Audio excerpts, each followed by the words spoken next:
नमस्कार दोस्तों, स्वागत है आपका हमारे चैनल पर जिसमें अक्सर बातें किया करते हैं हम और आप मिलकर के आध्यात्म और आरोग्य के विषय में। तो आज का जो हमारा सब्जेक्ट है वो रोचक होने के साथ साथ स्वादिष्ट भी है। जी हाँ, तो ये जो सब्जेक्ट है वो है भोजन। इसका बहुत गहरा संबंध है। पर विषय को आगे बढ़ाने से पहले मैं आपको याद दिला दूं कि यदि आप नए हैं मेरे चैनल पर तो इसे सब्सक्राइब करना बिल्कुल ना भूलें। और यदि ये विषय आपको पसंद आता हो और तो आप इसे शेयर जरूर करें, लाइक करें और कमेंट्स भी दें। तो चलिए, समय को बर्बाद नहीं करते हैं, आगे बढ़ाते हैं। भोजन का संबंध स्वाद के साथ साथ सेहत से भी जुड़ा है। स्वाद का आनंद हम तभी तक अनुभव कर सकते हैं जब तक हमारी अच्छी सेहत है, क्योंकि सेहत बिगड़ते ही मुंह का स्वाद भी बिगड़ जाता है। फिर हमारी जीभ हमें वह स्वाद अनुभव नहीं करा पाती जो अच्छी सेहत के समय अनुभव करा पाती थी। इसके साथ ही सेहत बिगड़ने पर स्वादिष्ट भोजन लेने से या तो परहेज करने के लिए कह दिया जाता है या फिर उस खाने में उतना आनंद नहीं आता जितना कि पहले आता था। सेहत बिगड़ने पर सादा भोजन करने की सलाह तब तक के लिए दी जाती है जब तक कि सेहत ठीक ना हो जाए, और इस अवधि में तरह तरह के परहेज करने के लिए भी कहा जाता है। यदि इन बातों की अवहेलना कर दी जाए तो फिर सेहत को सुधारना मुश्किल होता है। यह जो है एक अनुभव जनित सत्य है।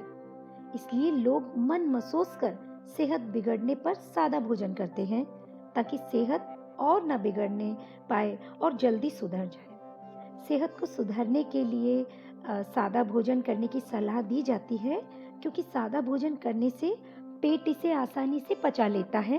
फिर धीरे धीरे हमारी जीभ की स्वाद ग्रंथियां व रस ग्रंथियां भी सतेज हो जाती हैं।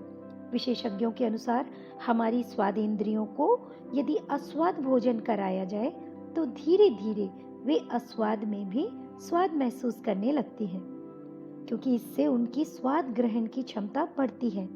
यहाँ मैं आपको याद दिला देना चाहती हूँ, अस्वाद भोजन से तात्पर्य है जिसमें नमक और शक्कर ना हो, यानी आपने प्राकृतिक स्वाद को अनुभव करना है। यदि हमारी स्वाद इंद्रियों को लगातार स्वादिष्ट और चटपटा भोजन कराया जाए तो धीरे धीरे उन्हें स्वादिष्ट भोजन में भी कम स्वाद आने लगता है, और स्वाद अधिक ग्रहण करने के लिए ज्यादा मसालेदार और चटपटा भोजन करने की मांग होती है, क्योंकि ऐसा करने से स्वाद इंद्रियों की स्वाद ग्रहण करने की स्वाभाविक क्षमता में भी कमी आती है। स्वाद इंद्रियां तब सामान्य भोजन में रस अनुभव नहीं कर पाती और स्वादिष्ट व्यंजन में भी कम रस अनुभव करती हैं। लगातार स्वादिष्ट व्यंजनों का स्वाद ग्रहण करने से मुंह का स्वाद विकृत हो जाता है। ऐसे में अधिक तेल, मिर्च, मसालों से युक्त भोजन ग्रहण करना अच्छा लगता है, जबकि ऐसा भोजन अधिक करने से पेट की पाचन क्षमता पर भी असर पड़ता है और तरह तरह के रोगों को शरीर में आने के लिए आमंत्रण मिलता है। कि जिस तरह जो लोग अधिक इत्र यानी कि सेंट, परफ्यूम इत्यादि का प्रयोग करते हैं, उनकी नासिका तेज गंध ग्रहण करने की आदी हो जाती है। फिर सामान्य खुशबू उन्हें महसूस नहीं होती। यही बात स्वाद के साथ भी है। जो सामान्य भोजन करते हैं उन्हें उसमें स्वाद अनुभव होता है, लेकिन जो स्वाद के लिए चटपटा भोजन करने के आदी होते हैं वे सामान्य भोजन में स्वाद अनुभव नहीं कर पाते। बीमार पड़ने पर जब उन्हें सामान्य भोजन कराया जाता है तो उनके मुंह का स्वाद फिर से ठीक हो जाता है और उनकी स्वाद इंद्रियों की स्वाद ग्रहण करने की क्षमता सुधर जाती है। भारत में तो हर क्षेत्र विशेष में भांति भांति के व्यंजनों की भरमार है। भारत के पूर्व में, पश्चिम में, उत्तर में और दक्षिण में भोजन का स्वाद अलग अलग है। भोजन ग्रहण करने की पद्धतियां भी अलग अलग हैं, और यही कारण है कि जब अलग अलग क्षेत्रों के सभी व्यंजनों को एक जगह बनाया जाता है तो मन उन्हें ग्रहण करने के लिए आतुर होता है। उन्हें देखने मात्र से मुंह में पानी आ जाता है। भोजन कितना स्वादिष्ट है, यह आज केवल चखने का विषय नहीं रह गया है, बल्कि देखने का विषय भी हो गया है। भोजन देखने में कितना सुंदर है, किस भांति का वह परोसा जाता है, यह भी आजकल खान पान में एक महत्वपूर्ण विषय हो गया है।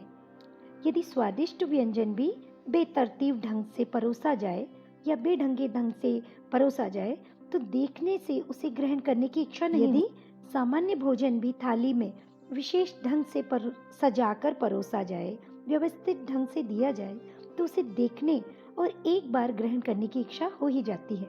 यही कारण है कि आजकल भोजन से संबंधित जो भी प्रतियोगिताएं होती हैं उनमें स्वाद, सेहत और प्रदर्शन, इन तीनों चीजों का ध्यान रखा जाता है। वास्तव में खान पान में ये तीनों चीजें जरूरी हैं, लेकिन क्रम से देखा जाए तो स्वाद सबसे पहले आता है, क्योंकि भोजन का संबंध सबसे पहले स्वाद से है। अस्वाद भोजन तो फिर भी खाया जा सकता है, लेकिन विकृत स्वाद से युक्त भोजन खाया नहीं जाता। भोजन के स्वाद में दो चीजें आती हैं, पहले तो भोजन की खुशबू और फिर उसका स्वाद। भोजन की खुशबू ही बता देती है कि उसमें स्वाद कितना है। फिर उसे चखकर अधिक अच्छे से पता चलता है कि भोजन कैसा बना है। इस तरह भोजन की महक दूर दूर तक फैलकर अपना प्रचार करती है और उसे ग्रहण करने के लिए लोगों को आमंत्रित भी करती है।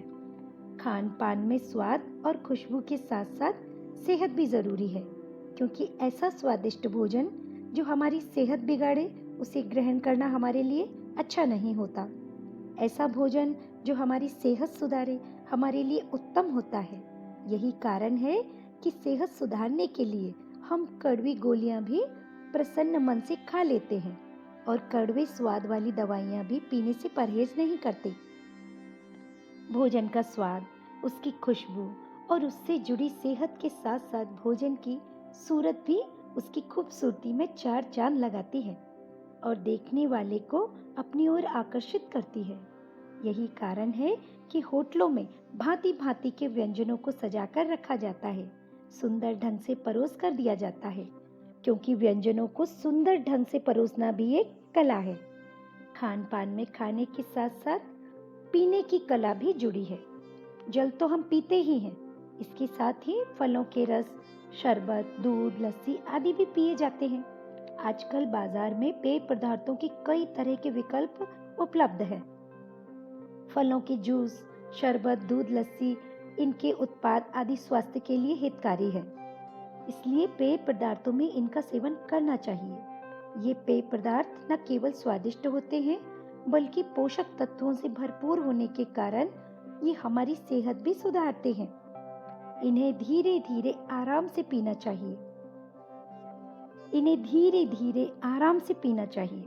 ताकि उनमें भी मुंह की लार समाविष्ट हो सके और ये पेय पदार्थ हमारे लिए अधिक फायदेमंद हो सके। खान पान का एक नियम है, यदि भोजन अच्छे से चबाकर किया जाता है तो उसमें लार का उचित समावेश होता है। भोजन में मुंह की लार मिलने से उसमें जो रासायनिक क्रिया होती है उससे भोजन का स्वरूप ही बदल जाता है। फिर वह भोजन जब पचता है तो औषधि के समान हमारे शरीर को स्वस्थ और पुष्ट बनाता है। जब कोई व्यक्ति अच्छे से चबाकर भोजन ग्रहण करता है तो चबाने की प्रक्रिया से उसके मस्तिष्क की नस और नाड़ियां सक्रिय हो जाती हैं।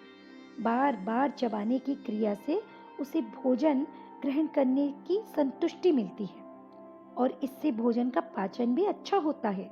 इसलिए अधिक भोजन ग्रहण करना जरूरी नहीं है, क्योंकि अधिक भोजन ग्रहण करने से शरीर को उसे पचाने में अधिक मेहनत लगेगी और ऊर्जा अधिक खर्च होगी तथा फायदा कम होगा। इसके विपरीत यदि उचित मात्रा में भोजन ग्रहण किया जाए और उसे अच्छे से चबाकर ग्रहण किया जाए तो ऐसा भोजन आसानी से पचता है और शरीर को उसे पचाने में कम मेहनत लगती है और पचने के उपरांत ऐसे भोजन से हमें अधिक पोषक तत्व मिलते हैं जो हमारे शरीर को स्वस्थ और निरोगी रखने में सहायक होते हैं। तो इस तरह हमारा खान पान ऐसा हो जो हमारी सेहत को सुधारे और हमारी स्वाद इंद्रियों की क्षमता को बरकरार रखे। तो ये थे कुछ रोचक तथ्य जो आपका रोज का ही है भोजन, उसके बारे में कितना कुछ है तो जाना होगा आपने। और यदि मेरी ये जानकारी आपको अच्छी लगी हो तो प्लीज़ इसे लाइक करें, सब्सक्राइब करें और शेयर जरूर कीजिए।